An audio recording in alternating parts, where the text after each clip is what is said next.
معاكم هبة السبع. هنكمل مع بعض سلسلة دروس تعلم الليسي، وهنتخصص في الحلقة ديت بغرز مفارش الليسي. طبعا الغرز فيه غرز كتيرة، منها الأشكال اللي أنا عاملاها ديت بعضها مش كلها. منها غرزة النسيج، غرزة قشرة السمكة، غرزة عش النحل، غرزة الشطرنج. وهنتعلم واحدة واحدة ازاي هنتعلمها. طيب نبدأ مثلا، وانا هقول لكم او انا بس المفرش اللي عندي ما فيهوش الرسومات بتاعت الغرز دي. انا عندي بس غرزة قشرة السمكة بيبقى شكلها كده، وعندي غرزة النسيج بيبقى شكلها كده. فانا هحاول اوضح لكم الرسمة في المفرش بتبقى ازاي في مفارش تانية. طيب نتعلم مع بعض اول واحدة اللي هي غرزة قشرة السمكة. طيب هنعملها ازاي؟ زي ما اتفقنا ده شكل الخيط اللي احنا بنطرز بيه، وفي منه الالوان كتير جدا. كل دوت على حسب رغبتك، عايزه تشتغلي المفرش كله بلون واحد ده يرجع لك، عايزه تشكلي. انا بس قصدت يعني عشان ده شكل ورده اشكل لكم المفرش يعني يدي الوان كتيره، لكن انت ليكي حريه الاختيار.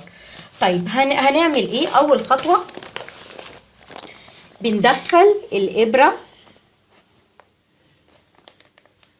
في ايطان الليسيه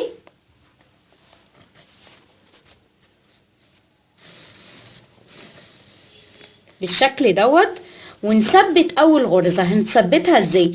بنحط الابرة من تحت بالطريقة دي لفوق، بحيث ان احنا لو شدينا شوية ما تفلتش مننا الخيط ويبقى ثابت مع مرور الوقت. حبيتي تغسلي المفرش، حبيت ما تلاقيش فيه الخيط متنسل.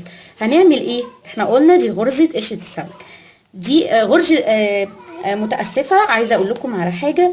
غرزة قشر السمك هي بتاعت قشرة بتاعت عش النحل، بس بتختلف ان في عش النحل بنضيقها شوية.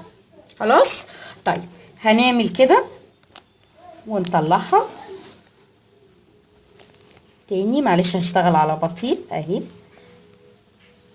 انا عملتها كده.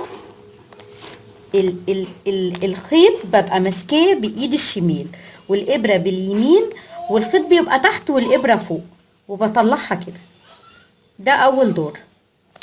اول دور. طيب هطلع ازاي؟ هاجي جو الابره هدخلها جوه الايطان بالطريقه دي، وكل ما بتطلعي دور ثبتي الخيط.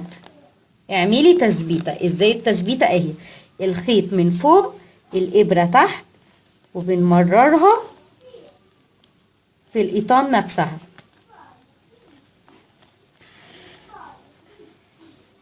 هنعمل ايه بقى؟ هنمسك الخيط من فوق، الابره تحت، وهنعمل كده. شايفين اهي؟ يعني انا ابرتي فوق، خيطي تحت. هاجي على اللي بعديها الطريقه دي. طبعا الشكل مش بيبانلك في الاول، كل ما بتعملي ادوار زياده وتشديها هيبان شكل المفرش. وندخل في الدور اللي بعده اهي. شايفين؟ طيب هنعمل برضو الطبقه اللي فوقيها. نعمل كده.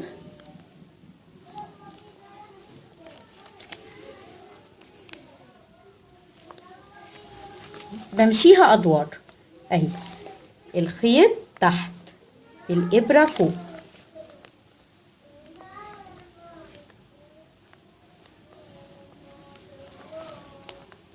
تقريبا قشرة السمكة من الغرز الأساسية اللي بتلاقيها في كل المفارش تقريبا.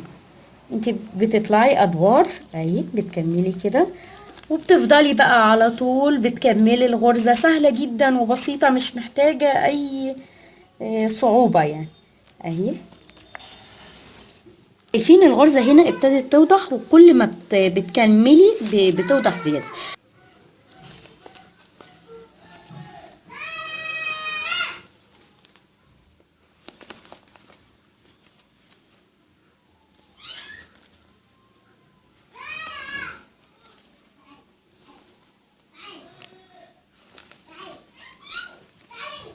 بنثبت الطرف زي ما قلنا عشان ما تشدش او معانا الخيط.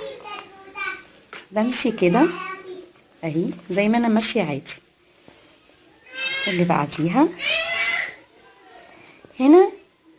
هنا قصادها دي، فبدخل بس في اللي فوقيها كده.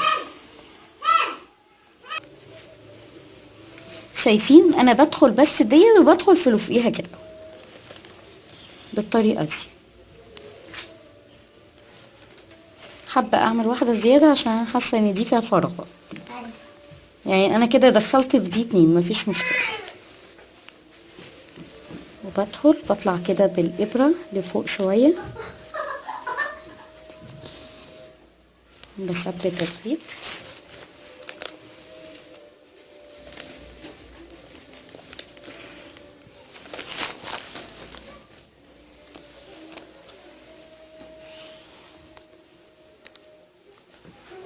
اهي انا بدخل كده.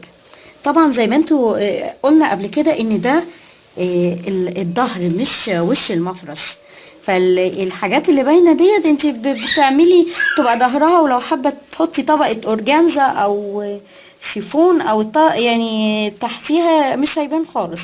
بس انت على قد ما تقدري الفينش وتظبيط شغلك او التقفيل بتاعك يبقى حلو، مش يعني مظبوط. اهو انا بدخل جوه القيطان وبدخل على اللي بعديها، بعمل كده بمشي.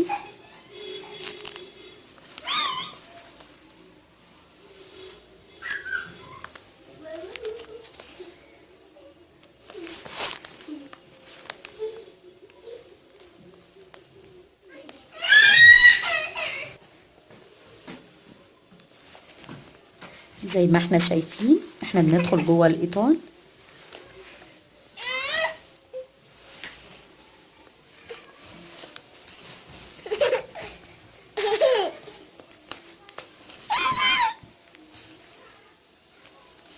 دي اخر حاجه. هنيجي كده اهو زي ما اتفقنا الخيط فوق والابره تحت، وبمشي كده اهي من تحت الخيط وبطلع وامشي سنه بسيطه.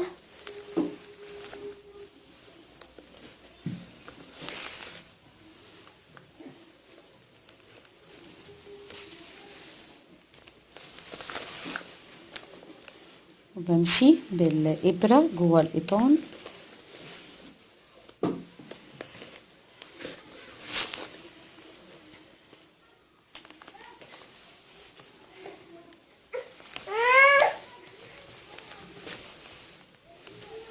زي ما انتوا شايفين كده. خلاص انا يعتبر كده بنقفل الشكل النهائي. كده هو احنا هندخلها، ودي يعتبر كده احنا بنقفل الغرزة بتاعتنا. خلاص كده احنا خلصنا. بندخل بقى الابرة جوه القيطان خالص،